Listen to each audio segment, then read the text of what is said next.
Hey everybody, Scout Crafter here again, Mishmash Monday. Today is the day you've all been waiting for, the finale, the finish of Eileen's grandmother's sled from the 1920s flexible flyer. We did a refurbishment, and I have a couple things to do before we finish up. It's been a long week.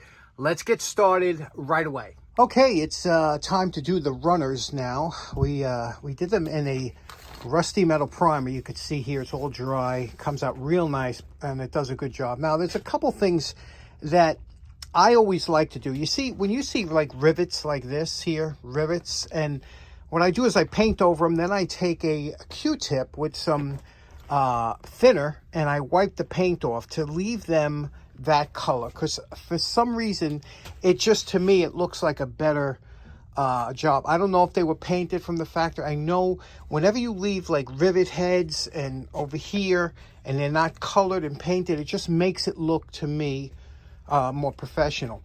Also, now you could fill in the lettering. The lettering is pretty nice here. I just filled in the bottom of that planet to make it pop a little bit, but I'm not going to go and touch that up. But it's coming along real good. Now we're using Regal Red, which is a little bit of a darker red. Reds come, as you know, all the way from maroon to orange. There's like 40 shades of red. But this one here is really close to what they did back then. So we'll do the braces on the bottom, on the outside, and the runner bottoms. And then lastly, we'll polish these rails just before. That's the last thing we do. We'll let that dry on the furnace overnight. Okay, it's been about 24 hours since we painted it. The paint is all nice and dry, looks good. Now we have a little bit of overpaint on the bottom of the runners, you can see here. And what we're going to do now is take a razor blade, we're going to scrape that off, and then we're going to give it a waxing, and then we're going to apply the decal. So let's get to that.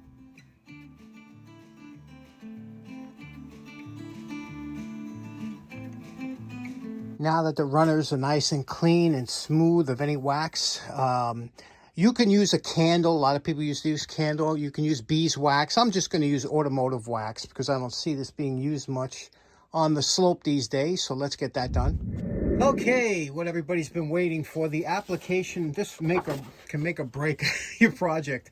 This is a water slide decal, and this is a gentleman on eBay has been selling these. He kind of supplying the trade more or less with these type of decals. And you can see now there were different years, because there was the 1A, and this is a 2C, and there was a 3. There were different years, and they changed year to year. I believe this decal set is actually for the sled that was right before this one. They don't make the one for this 2C, so got the closest one here. And it varies. Usually the center section of rivets here, the eagle goes, and then there's a before and after here. Now a lot of times I've seen with the 2C, this one, I saw the flexible flyer, the eye is lined up with the rivets.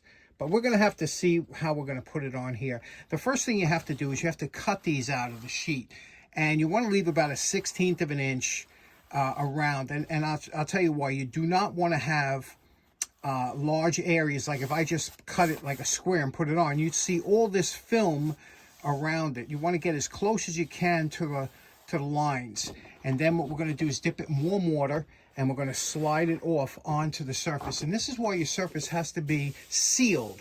That's another reason we sealed it. This has been shellacked, it's sealed. If you tried to put this on regular wood, it wouldn't adhere too well. You have to have it sealed, so that'll lay flat on here, and then we're going to coat it with a Rust-Oleum crystal clear coating, and that's how that's going to be sealed in. That's the same thing we'll do with the pinstripes, but you have to put that on very lightly because it could craze both the decal and the marker here. So you have to go very light coats until you build it up, and then you're fine. So let's cut this out. Okay, now we cut off the excess decal sheet off, and we have a little bit over a 1/16 of an inch surrounding it. You don't want to have any sharp edges, so if you have a point here, you just kind of cut it around, because a curved edge is less likely to peel up than a sharp edge like that. That's why you don't cut into there. Some guys will cut right to the line all the way around to make sure, but you know, the clear coat hides a lot of that. What we're going to do now is we're going to dip it, we're going to immerse the decals in lukewarm water, which is here. We're going to move these out of the way. And again, we're going to put the eye of the flexible where it was. Now you immerse this in warm water, you'll see it'll curl up right away, and then it'll kind of straighten out on itself. And when it does, you'll see it starts to slip here. It'll straighten out. It curls up right away in the beginning, but then it don't take long, a couple seconds, and then it'll start to slide on the backing. And then what you do is you're going to take that. See, it's coming off already. So now we're going to take this over here. You got to be very careful. You don't want to ruin this. And like this here, doing this live. Okay, now we're going to put this over here, the eye, where the rivets are, kind of center it. And we're going to slide the paper off the back while holding the decal where you want it. So let's get this over here, right about there. And then we're going to slide the decal off like this. Okay, now you can move it around a little bit because there's a little bit of water underneath. But now we're going to take some paper towel and just blot it to make sure any of the bubbles that are in there come out. You see there? And there's a rivet right under that, which is a pain, but we'll blot it around there, and I'll show you what that looks like. Here's that damn paper towel we were talking about, and what you're going to do is you're going to blot out any of the water that's underneath there, and just work it towards the edges, okay? Don't push too hard, because these things are very delicate, but work it out. Just blot it down and towards the edges and get out any of the bubbles. Okay, and this will dry. Now, unfortunately, like I said, we got that rivet there, but you press down as hard as you can. Hopefully, it'll form around it, you know. And then what we'll do, after you have where you're pretty happy with where we are at, which I am, then what we'll do is after it dries, we'll clear coat it, and that'll help everything blend in. Now we're going to put the rest of them on around it using the same technique. And there we go. The decals have been applied. Now we're going to have to put this back on the furnace, wait a couple hours, and then we'll start giving light coats of clear coat just to seal everything in and make sure it don't pop up. So what do you think of that? Next up, there was 2 yellow pinstripes that ran up on the bars here. Now, you could try paint markers. Paint markers are kind of a horrible alternative, but the best way to do this, because they were just straight lines, is to tape out the ends. You see we have the corner right in the center. See the corner in the center, the corner of the tape in the center. We'll run 2 pieces of tape on each side, and then we'll take some vintage 1970s canary yellow oxo spar. 1970s. You think it's still good? There we go. We left a little stripe there, and then we'll just flood that in with some yellow paint and peel the tape off. Okay, let's see what we got here. Yeah, look at that. Don't know what's going on there, but it's got to be some yellow at the bottom of this, right? Let's stir it up. Circa 1970s, when I bought this up the street when I was a young man. Look at that. We'll just keep stirring this until it turns into paint again. How is it that this paint could last for, 50 years and we can't get paint that lasts 6 months today? Let me keep mixing, show you what it looks like. Okay, there we go. What do you think of that? A couple minutes of stirring. We brought it right back to the way it was 50 years ago. Now let's brush that on between those lines to get a pinstripe. Now the key to this is you can't let this sit too long. You put it on, you kind of flood it on, and then you peel it off before it has a chance to get a skin on it, and then pull the rest of it off. So we'll lift this up here, pull it straight up, and there we go. Beautiful, straight, crisp, yellow line. Okay, I left the original pinstriping here so I would have a register where to put the new paint. And what you want to do here is you want to make sure this is painter's tape. It's kind of a low-tack tape. And what you have to do is you have to really press down hard, really hard with your finger here to make sure you don't get any bleed under. You don't want any of that paint bleeding under. You see, when you peel it up, you want to have a nice clean line. So let's do these two.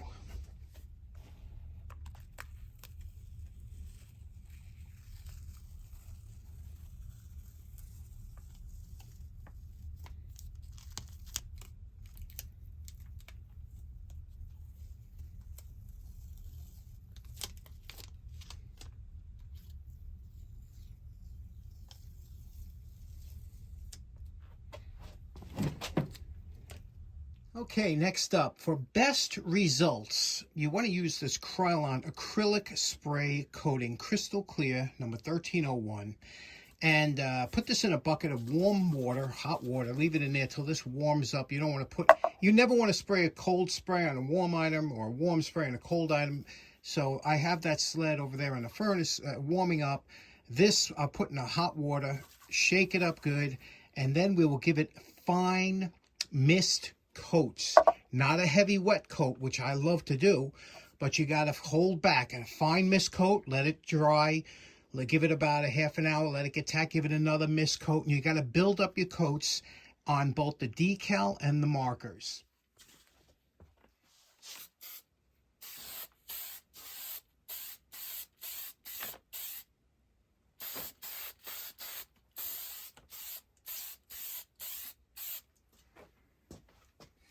Okay, here we have the steering arm with all the striping. Again, we use the Sharpie, and this has been clear coated over. With 2 coats of clear coat, so that's on there forever. The back we did a little bit different. It usually comes blank on the back, but I thought a little embellishment was due. And then the original rivets. Now, those are unusual size rivets. They're like 3/16, and since I didn't have them, I drilled and tapped into 6/32. So these will be the original rivets put back in. And here are the brackets all painted, and let's get that put together. That actually came out much better than I expected. Now we're going to work on the swivel bolts. We're going to polish out the heads to make them look a little bit better, a little brighter. One of the last shows I was at, I picked this up, this box. We need new cotter pins now, right? I picked this up for $3. Check this out. Only a few of us can appreciate a box of old cotter pins. And, you know, they're new old stock. They're not used, but some of them got some garage grunge on them. But look at this. Look how cotter pins used to come in this tin.